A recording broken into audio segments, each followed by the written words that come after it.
Capítulo 3. Querer é poder. Harry Potter roncava sonoramente. Estivera sentado em uma poltrona à janela do seu quarto durante quase 4 horas, contemplando a rua que escurecia, e acabara adormecendo com um lado do rosto encostado na vidraça fria, os óculos tortos e a boca aberta. O bafo que ele exalava refulgia a claridade alaranjada do lampião da rua, e a luz artificial absorvia todo o colorido do seu rosto, fazendo-o parecer fantasmagórico sob seus cabelos pretos e rebeldes. O quarto estava juncado com seus pertences e uma boa quantidade de lixo. Penas de coruja, miolos de maçãs e papéis de bala amontoavam-se pelo soalho. Vários livros de feitiços estavam embolados com as vestes sobre sua cama, e havia uma confusão de jornais no círculo iluminado sobre sua escrivaninha. A manchete de um deles indagava: Harry Potter, será ele o eleito? Continua a boataria sobre acontecimentos recentes e misteriosos no Ministério da Magia, durante os quais aquele que não deve ser nomeado foi mais uma vez avistado. Não podemos comentar, não me pergunte nada, disse um agitado obliviador que se recusou a informar o seu nome quando saía ontem à noite do ministério. Ainda assim, fontes ministeriais confirmam que o foco do distúrbio foi a famosa Sala da Profecia. Embora os porta-vozes oficiais continuem a se recusar sequer a confirmar a existência de tal sala, um número cada vez maior de pessoas na comunidade bruxa acredita que os comensais da morte, ora cumprindo pena em Azkaban por invasão e tentativa de roubo, tentaram se apoderar da profecia, cujo teor é desconhecido. Especula-se abertamente, no entanto, que deve dizer respeito a Harry Potter, a única pessoa que sabidamente sobreviveu à maldição da morte e dizem ter estado no ministério na noite em questão. Há quem se aventure a chamar Potter de o eleito, acreditando que a profecia o nomeie como o único que poderá nos livrar de aquele que não deve ser nomeado. Não se conhece o atual paradeiro da profecia, se é que de fato existe, embora, continua página 2, coluna 5. Havia um segundo jornal ao lado do primeiro. A manchete era: Scrimgeour substitui Fudge.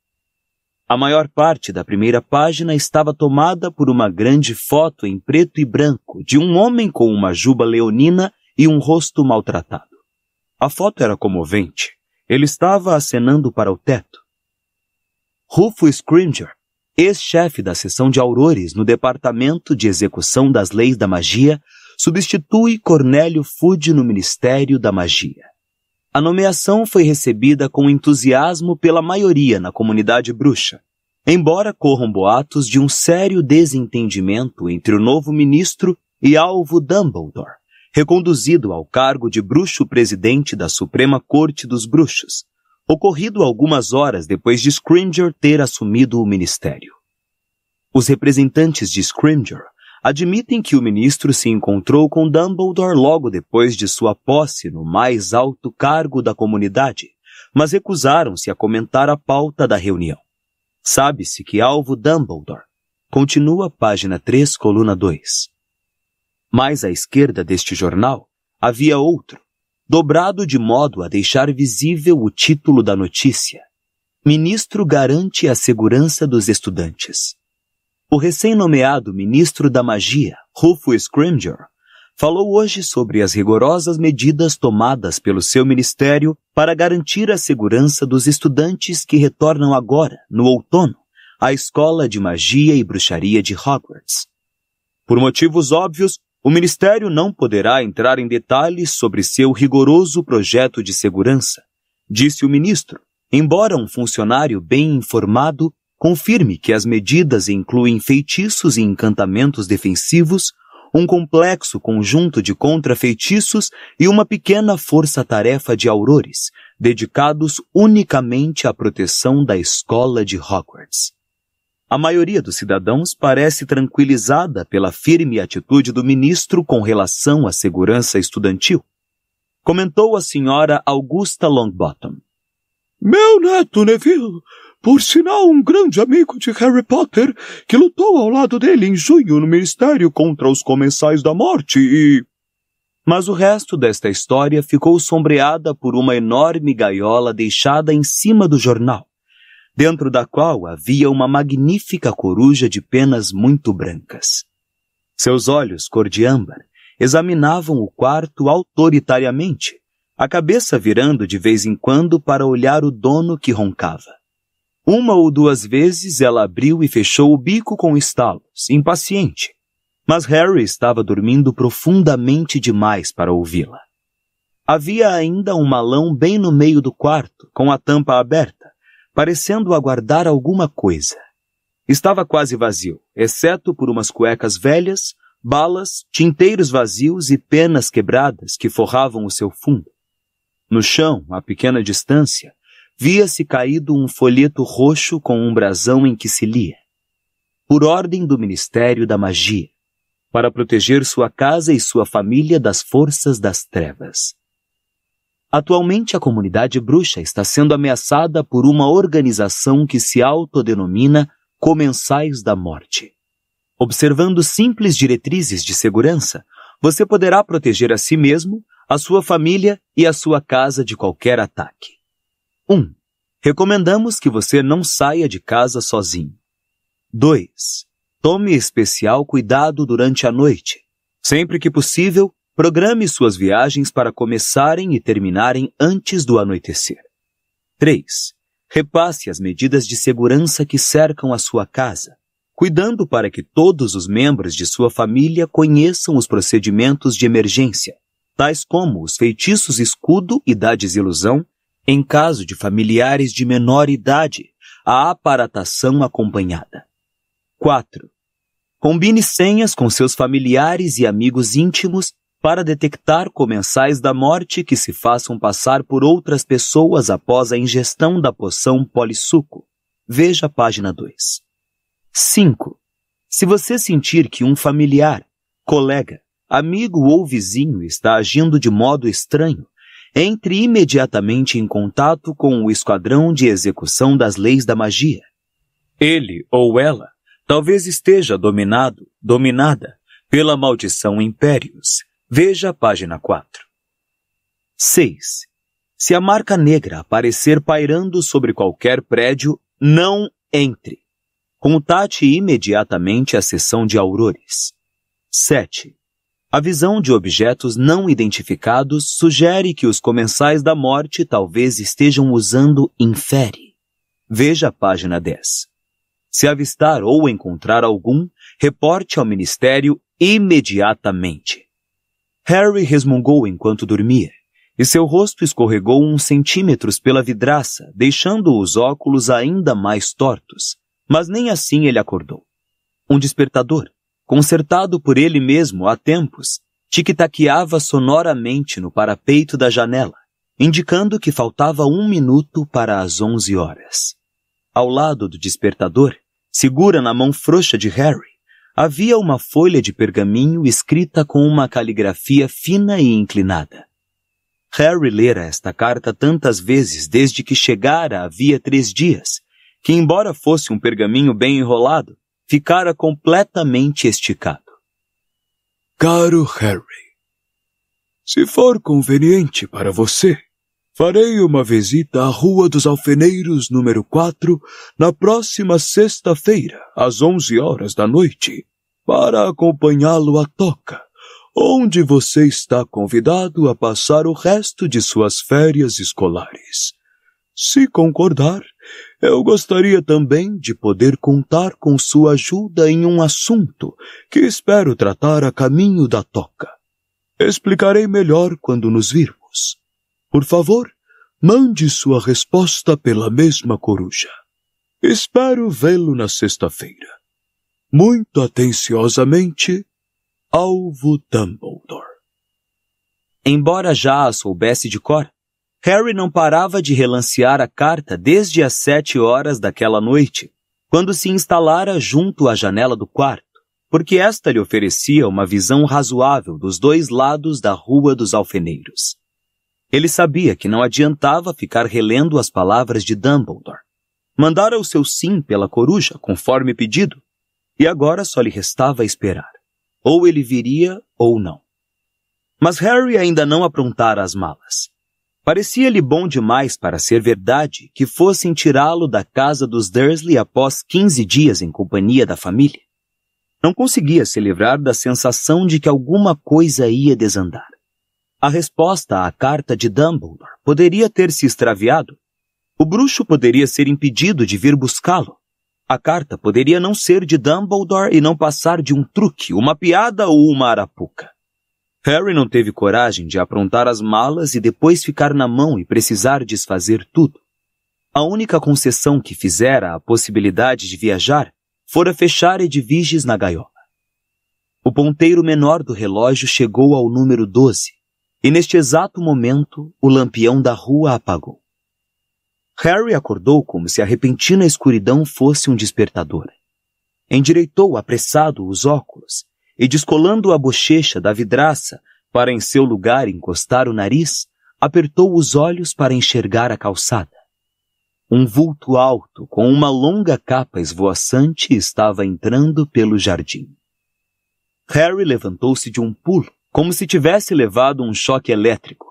Derrubou a cadeira e começou a pegar todas as coisas ao seu alcance e jogá-las no malão. Na hora em que arremessava as vestes, 2 livros de feitiços e uma embalagem de salgadinhos para o outro lado do quarto, a campainha tocou. Lá embaixo, na sala de estar, seu tio Walter exclamou com impaciência. Quem será que está tocando a uma hora dessas? Harry congelou, com um telescópio de latão em uma das mãos e um par de tênis na outra. Esquecera-se completamente de avisar os Dursley de que Dumbledore talvez viesse. Sentindo ao mesmo tempo pânico e vontade de rir, saltou por cima do malão e escancarou a porta do quarto em tempo de ouvir uma voz grave cumprimentar. Boa noite. O senhor deve ser o Sr. Dursley. Será que Harry não o preveniu que eu viria buscá-lo? Harry desceu a escada de 2 em 2 degraus e parou abruptamente a alguns passos do hall, pois a longa experiência o ensinara a ficar longe do alcance do tio sempre que possível. Parado à porta, estava um homem alto e magro, com barbas e cabelos prateados até a cintura. Usava óculos de meia-lua encarapitados no nariz torto, uma longa capa de viagem e um chapéu cônico. Vestido com um roupão cor de vinho, Walter Dursley, cujo bigode era preto, mas tão farto quanto o de Dumbledore, encarava o visitante como se não pudesse acreditar nos seus olhinhos miúdos. A julgar pelo seu ar aturdido e descrente, Harry não o avisou da minha vinda, disse Dumbledore em tom amável. Mas vamos presumir que o senhor tenha me convidado cordialmente a entrar. Não é sensato demorar demais a soleira das portas nestes tempos perturbados. O bruxo cruzou o portal com elegância e fechou a porta ao passar. Faz muito tempo desde a minha última visita, falou Dumbledore, olhando por cima dos óculos para o tio Walter. Devo dizer que os seus agapantos estão bem floridos. Walter continuou calado. Harry não duvidou que o tio logo recuperasse a fala. A veia que latejava em sua têmpora estava quase explodindo. Mas alguma coisa em Dumbledore parecia ter-lhe roubado temporariamente o fôlego. Talvez fosse a sua inegável aparência bruxa, ou o fato de que mesmo o tio Walter podia perceber que ali estava um homem muito difícil de intimidar. Ah, boa noite, Harry, cumprimentou Dumbledore, erguendo a cabeça para olhá-lo através dos óculos com ar de satisfação. Ótimo, ótimo. Tais palavras pareceram despertar o tio Walter. Em sua opinião, era óbvio que qualquer homem que pudesse olhar para Harry e dizer ótimo era alguém com quem ele jamais concordaria. Não quero ser grosseiro, começou ele em um tom que ameaçava se tornar grosseiro a cada sílaba. Contudo, a grosseria acidental ocorre com alarmante frequência. Dumbledore terminou a frase sério. É melhor não dizer nada, meu caro. Ah, e esta deve ser Petúnia. A porta da cozinha se abrira, revelando a tia de Harry, de luvas de borracha e um hobby por cima da camisola, visivelmente interrompendo sua costumeira limpeza das superfícies da cozinha antes de ir se deitar. Seu rosto cavalar expressava apenas choque. Alvo Dumbledore, informou o bruxo, já que o tio Walter não o apresentara. Temos nos correspondido, é claro. Harry achou que era um modo esquisito do diretor lembrar a tia Petúnia que certa vez lhe enviara uma carta explosiva, mas ela não protestou. Esse deve ser o seu filho Duda, não? Naquele instante, Duda espiara a porta da sala de estar. Sua cabeça grande e loura, emergindo da gola listrada do pijama, parecia estranhamente separada do corpo, a boca aberta de espanto e medo. Dumbledore esperou um momento, aparentemente para ver se os Dursley iam dizer alguma coisa. Mas como o silêncio se prolongou, ele sorriu. Posso presumir que os senhores tenham me convidado a sentar em sua sala de estar? Duda afastou-se depressa do caminho quando Dumbledore passou. Harry, ainda segurando o telescópio e os tênis, saltou os últimos degraus e acompanhou Dumbledore, que se acomodou na poltrona mais próxima da lareira e se deteve a reconhecer o ambiente com uma expressão de educado interesse. Parecia extraordinariamente deslocado. Não vamos embora, professor? Perguntou Harry, ansioso. Certamente. Mas primeiro há umas questões que precisamos discutir. E preferia não fazer isto ao ar livre. Por isso, vamos abusar da hospitalidade dos seus tios por mais uns minutinhos. E como vão? Walter Dursley entrara na sala, Petúnia ao seu lado, e Duda, mal-humorado, atrás deles. Disse Dumbledore com simplicidade. Abusaremos. E sacou a varinha com tanta rapidez que Harry mal chegou a vê-la. A um gesto displicente, o sofá arremessou-se para a frente, atingiu os joelhos dos Dursley e os fez perder o equilíbrio e desmontar nele. A um segundo gesto com a varinha, o sofá voltou rapidamente à posição inicial. E é melhor fazermos isso com conforto, disse o bruxo cordialmente. Quando Dumbledore guardou a varinha no bolso, Harry notou que sua mão estava escura e enrugada. A pele parecia ter sido destruída por uma queimadura. Professor, o que aconteceu com sua... Mais tarde, Harry. Sente-se, por favor. O garoto ocupou a poltrona que sobrara, fazendo questão de não olhar para os Dursley, todos mudos de espanto. Presumi que fossem me oferecer uma bebida, disse Dumbledore ao tio Walter. Mas, pelo visto, tanto otimismo seria tolice. Um terceiro gesto com a varinha fez aparecer no ar uma garrafa empoeirada e 5 copos. A garrafa se inclinou e serviu uma generosa dose de um líquido cor de mel em cada copo, que então flutuou até cada uma das pessoas na sala. É o melhor hidromel envelhecido em barris de carvalho por Madame Rosmerta, explicou Dumbledore fazendo um brinde a Harry, que apanhou o copo e bebeu. Nunca provara nada parecido antes, mas gostou imensamente. Os Dursley, depois de trocarem olhares rápidos e apavorados, tentaram fingir que não viam seus copos, o que era difícil porque eles davam pancadinhas em suas cabeças. Harry não conseguiu afastar a suspeita de que Dumbledore estava se divertindo. Bom, Harry, disse o bruxo dirigindo-se a ele. Surgiu uma dificuldade que espero que você possa resolver para nós. Por nós, eu me refiro à Ordem da Fênix. Antes de mais nada, porém, preciso lhe dizer que encontraram o testamento de Sirius há uma semana e ele deixou todos os seus bens para você. No sofá, tio Walter se virara, mas Harry não olhou para ele nem conseguiu pensar em nada para dizer, exceto... certo. No geral, é um testamento bem simples. Você acrescenta uma boa quantidade de ouro à sua conta no Gringotts e herda todos os bens pessoais de Sirius. A parte ligeiramente problemática do documento. O padrinho dele morreu? Perguntou tio Walter em voz alta lá do sofá. Dumbledore e Harry se viraram para olhá-lo. O copo de hidromel agora batia insistentemente em sua cabeça. Ele tentava afastá-lo. Morreu? O padrinho dele? Morreu. Confirmou Dumbledore sem perguntar a Harry por que não contara aos tios. Nosso problema. Continuou falando com Harry, como se não tivesse havido interrupção. É que Sirius também deixou para você a casa número 12 do Largo Grimmauld. Deixou uma casa para ele? Perguntou tio Walter ganancioso, apertando os olhos miúdos, mas ninguém lhe respondeu. Podem continuar a usar a casa como quartel-general, disse Harry. Não me importo, podem ficar com ela, não a quero.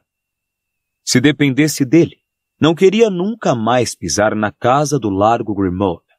Achava que a lembrança de Sirius, vagando solitário pelos aposentos escuros e mofados, prisioneiro de um lugar que tinha tentado desesperadamente abandonar, o atormentaria para sempre. É um gesto generoso, mas desocupamos o imóvel temporariamente. Por quê? Bem, respondeu Dumbledore, não dando atenção aos resmungos do tio Walter, que agora levava na cabeça batidas dolorosas do insistente copo de hidromel. Segundo a tradição da família Black, a casa passa ao descendente masculino mais próximo em linha direta que tenha o nome Black. Sirius foi o último da linhagem, porque seu irmão mais novo, Regulus, faleceu antes e nenhum dos dois teve filhos.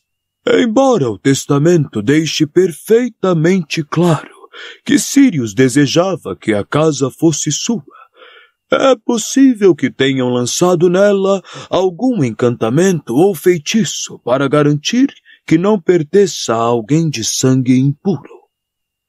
A imagem nítida do quadro da mãe de Sirius berrando e cuspindo no corredor da casa número 12 no Largo Grimmauld passou pela cabeça de Harry. Aposto que lançaram. Sem dúvida, disse Dumbledore.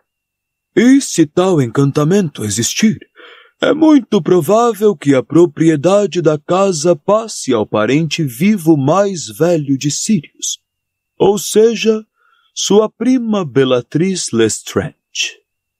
Sem perceber o que fazia, Harry levantou-se de um pulo.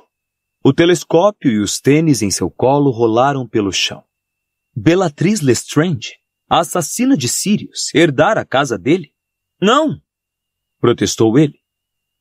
Bem, é óbvio que também preferimos que ela não herde, respondeu Dumbledore calmamente. A situação é bem complicada. Por exemplo, não sabemos se os encantamentos que nós mesmos lançamos sobre a casa para impossibilitar sua localização persistirão agora que deixou de pertencer a Sirius. Bellatrix pode aparecer à porta a qualquer momento. É claro que fomos obrigados a nos mudar até termos esclarecido a nossa posição.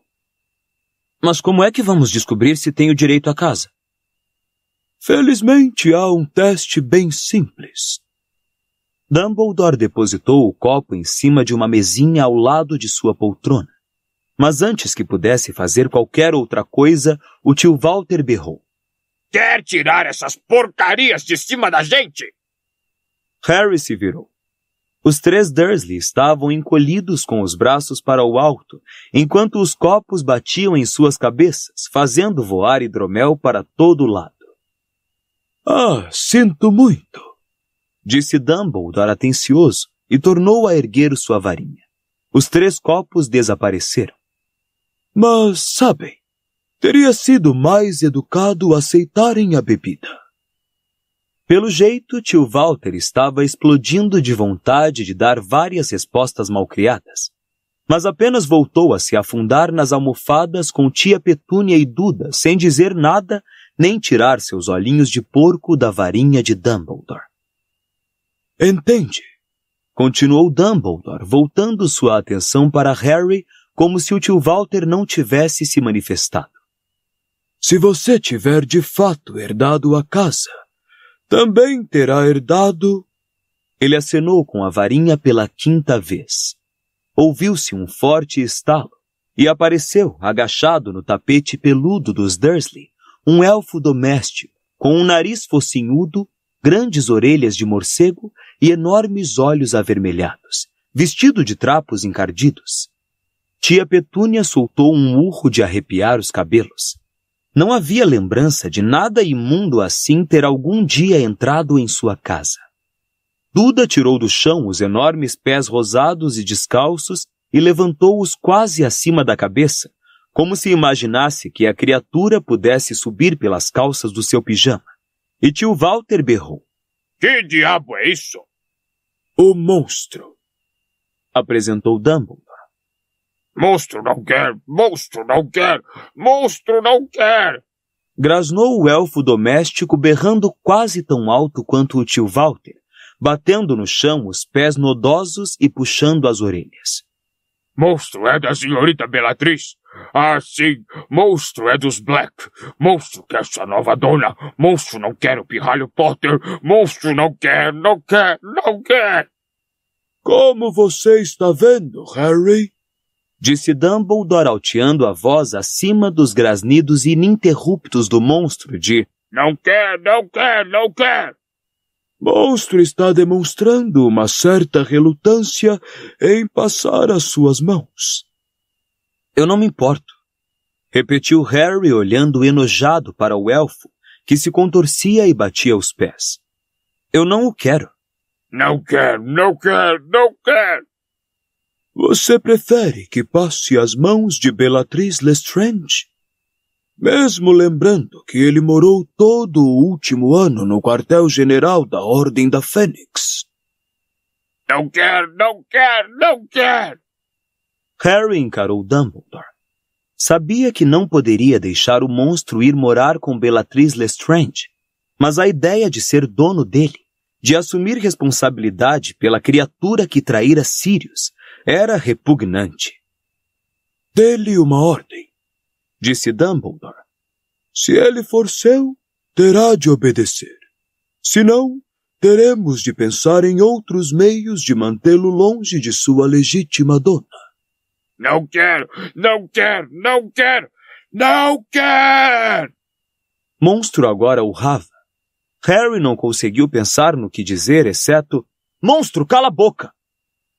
Por um instante pareceu que o monstro fosse engasgar. Levou as mãos à garganta, a boca ainda mexendo furiosamente, os olhos saltando das órbitas. Passados alguns segundos de engolidas em seco, ele se atirou de cara no tapete. Tia Petúnia gemeu e bateu no chão com as mãos e os pés, entregando-se a um violento, mas silencioso, acesso de raiva. Bem, isto simplifica a questão, disse Dumbledore animado. Parece que Sirius sabia o que estava fazendo. Você é o legítimo proprietário da casa número 12 do Largo Grimmauld e de monstro. Será que tenho de ficar com ele?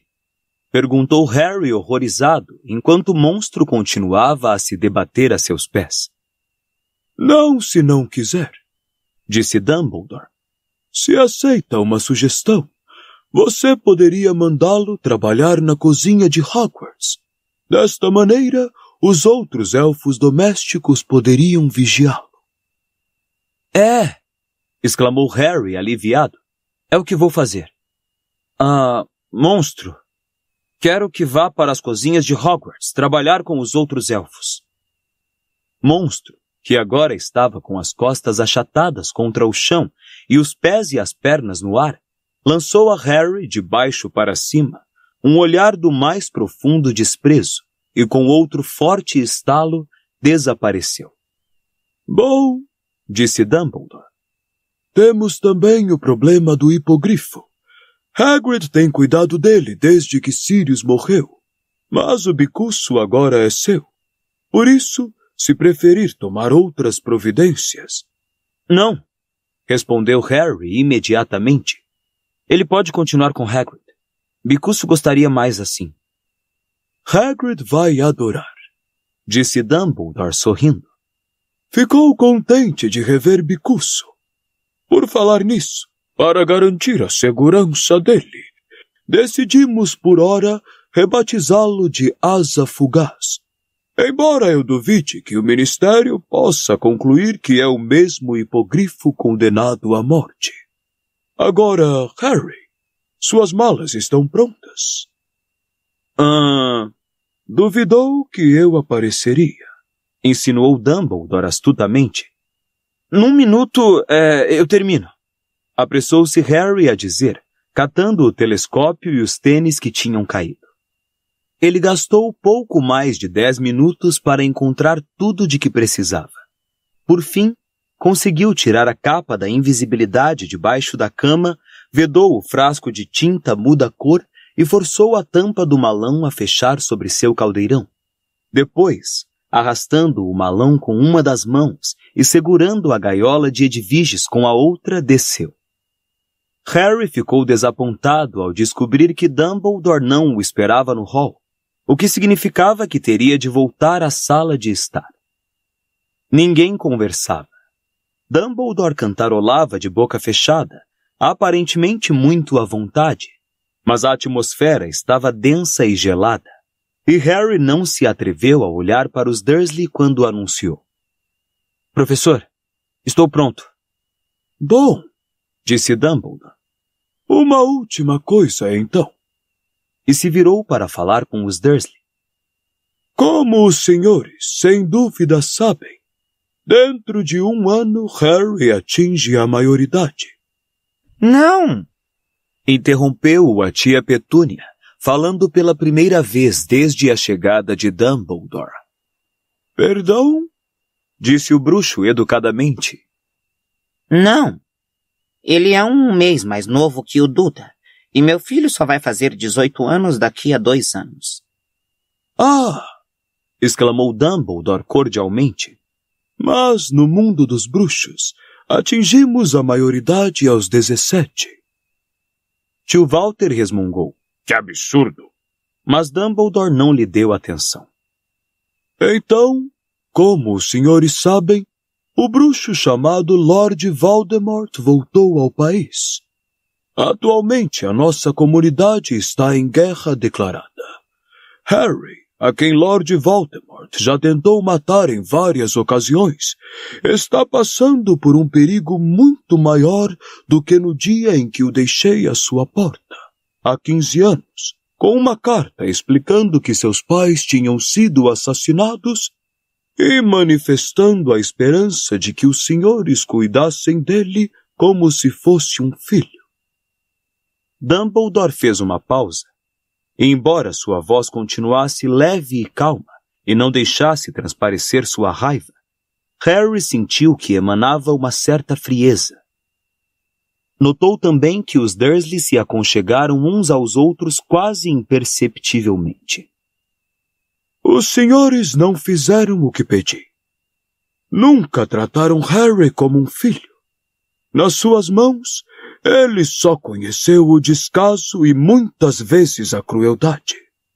O máximo que se pode dizer a seu favor é que ele escapou do enorme dano que os senhores causaram a esse pobre menino sentado entre os dois.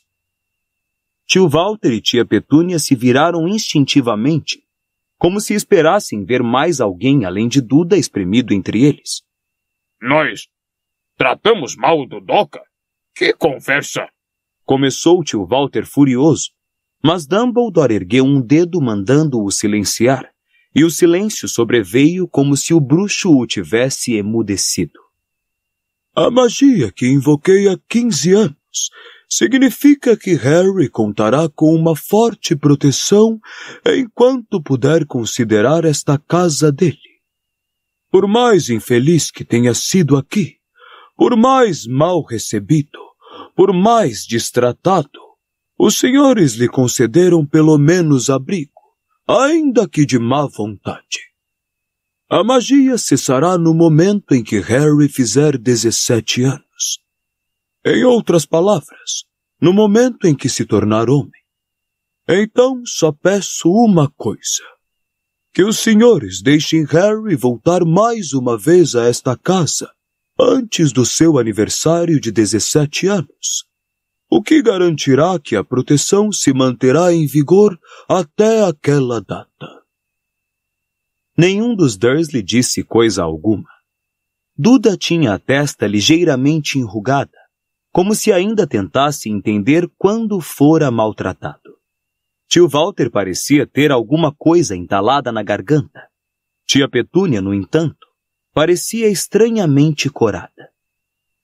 Bem, Harry, está na hora de irmos andando, falou por fim Dumbledore, levantando-se e acertando a longa capa preta.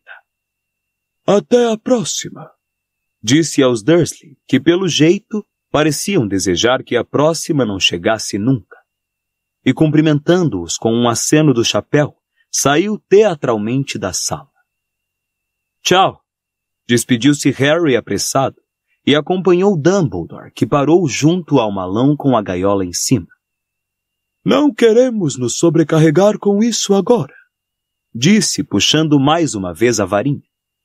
Vou despachar esta bagagem para a toca, mas gostaria que você levasse a sua capa da invisibilidade, caso precise. A muito custo, Harry tirou a capa do malão, tentando esconder do diretor a bagunça que havia lá dentro.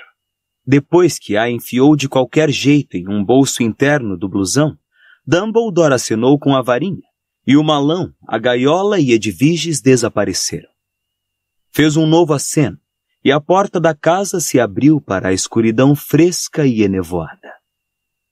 E agora, Harry, vamos sair para a noite em busca dessa sedutora volúvel, a aventura.